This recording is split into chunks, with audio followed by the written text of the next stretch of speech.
俄外长登门造访巴西，给卢拉带来普京的邀请，和平 G20 有戏了。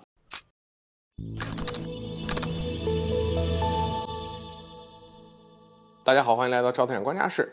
俄罗斯外长拉夫罗夫远赴巴西访问。需要明白的是，这次的登门造访并不一般。根据俄罗斯塔斯社报道，俄外长拉夫罗夫近日率团访问巴西，在此期间呢，巴西外长维埃拉在新闻发布会上表示，俄外长拉夫罗夫与其会晤时转达了俄罗斯总统普京向巴西总统卢拉发出的访问俄罗斯的邀请。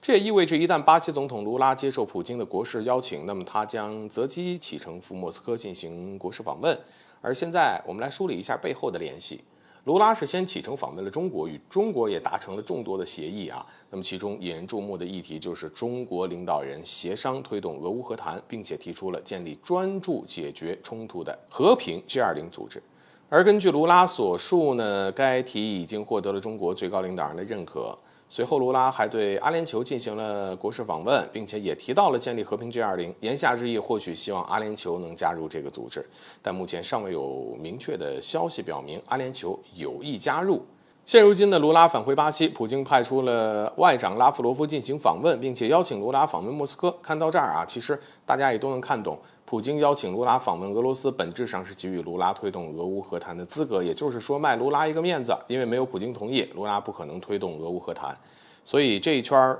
看起来基本上已经形成了逻辑闭环。这个逻辑在告诉我们一个即将会发生的趋势呢，就是和平 G20 这个组织很有戏。不仅得到了中国的大力支持，甚至连俄乌冲突主角之一的俄罗斯也愿意接受啊。那么在推动俄乌和谈将不是幻梦，而是切实有可能实现的事儿。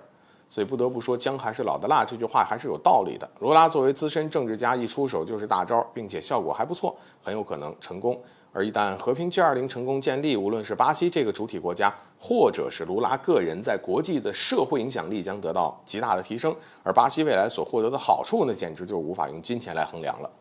而值得注意的是，这对中国而言也是一个好机会，因为中国本身一直大力促进俄乌和谈，并且为此发布了关于政治解决乌克兰危机的中国立场的文件，向全世界正告了中国的立场与态度。而在这种背景之下，一旦和平 G20 建立成功，那中国作为首批参与国也能获得巨大的政治影响力。唯一需要担心的就是这个阳谋普通人都能看懂，而美国那些精英政客自然也能明白啊，所以需要警惕他们从里边使阴招，从而阻止或者破坏建立和平 G20。毕竟美国政府无底线的做法呢，为达目的它是不择手段的。好了，本期节目就到这里，欢迎点赞转发，留下您的精彩评论。